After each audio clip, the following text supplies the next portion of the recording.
ರಾಮನ ಹೆಸರಿಟ್ಟರೆ ಕಾಂಗ್ರೆಸ್ಸಿಗರಿಗೆ ಹೊಟ್ಟೆ ಉರಿಯೇಕೆ? ಕಾಂಗ್ರೆಸ್ನಲ್ಲಿರುವ ಹಿಂದೂಗಳಿಗೆ ರಾಮದೇವರಲ್ಲವೇ ಎಂದು ಶಾಸಕ ವೇದವ್ಯಾಸ್ ಕಾಮತ್ ಕೇಂದ್ರ ಸರ್ಕಾರದ ವಿಬಿಜಿ ರಾಮ್ಜಿ ಕಾಯ್ದೆಯನ್ನ ವಿರೋಧಿಸುತ್ತಿರುವ ಕಾಂಗ್ರೆಸ್ ನಾಯಕರನ್ನ ಪ್ರಶ್ನಿಸಿದ್ದಾರೆ.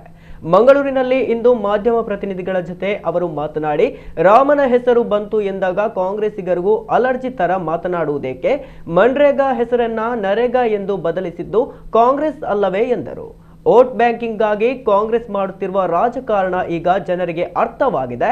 ದೇಶದ ಬೆರಳೆಣಿಕೆಯ ರಾಜ್ಯಗಳಲ್ಲಿ ಮಾತ್ರ ಕಾಂಗ್ರೆಸ್ ಪಕ್ಷ ಆಡಳಿತದಲ್ಲಿದೆ. ಕಾಂಗ್ರೆಸ್ಸಿಗರಿಗೆ ರಾಮನ ಶಾಪ ಇದೆ. ಇದನ್ನ ಸರಿ ಮಾಡಲು ಮೊದಲು ಕಲಿಯಿರಿ ಎಂದವರು ವಾಗ್ದಾಳಿ ನಡೆಸಿದರು. ಕಾಂಗ್ರೆಸ್ನವರಿಗೆ ಮಾಡಲು ಬೇರೆ ಕೆಲಸವಿಲ್ಲ. ರಾಜ್ಯದಲ್ಲಿ ಅವರದೇ ಸರ್ಕಾರವಿದೆ. ಅವರ ಆಡಳಿತ ವೈಫಲ್ಯಗಳನ್ನು ಸರಿಪಡಿಸುವ ಸಾಮರ್ಥ್ಯ ಅವರಿಗಿಲ್ಲ.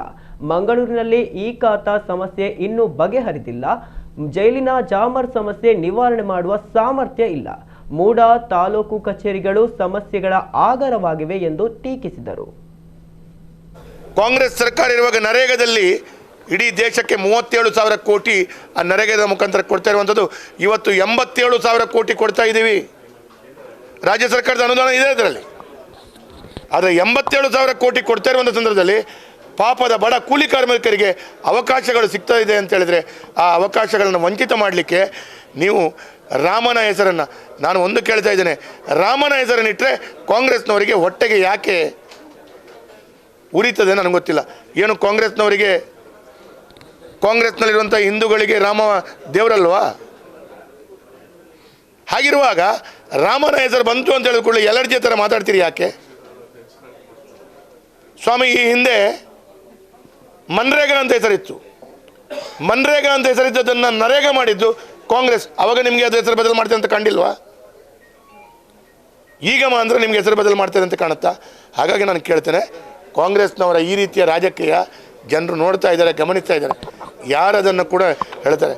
ನಿಮ್ಮ ಇಂಥ ವೋಟ್ ಬ್ಯಾಂಕ್ ಪಾಲಿಟಿಕ್ಸ್, ಮೊನ್ನೆ ಕೇಸರಿಯ ಬಗ್ಗೆ ಮಾತಾಡಿದ ತೊಡ ಮಹಾಕಾಳಿ ಪಡುಪಲ್ಲಿ ನಾಳೇನು ಲೋಕಾರ್ಪಣೆ ಮಾಡ್ತಾರಂತ ಕೇಸರಿ ಧ್ವಜವನ್ನೇ ತೆಗೆದುಬಿಟ್ರು.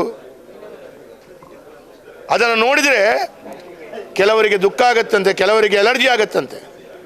ಅದಕ್ಕಾಗಿ ಆ ಕೇಸರಿ ಧ್ವಜ ತೆಗಿಬೇಕು ಅಂತೇಳಿ ಆ ಮಹಾಕಾಳಿ ಪಡುಪಲ್ಲಿ ಮುಖ್ಯ ರಸ್ತೆಯಲ್ಲಿದ್ದಂಥ 2-3 ವರ್ಷದಿಂದ ಇದ್ದಂಥ ಕೇಸರಿ ಧ್ವಜವನ್ನು ತೆಗೆಸಿದ್ರು ಇವರು. ಈ ರೀತಿಯ ರಾಜಕಾರಣ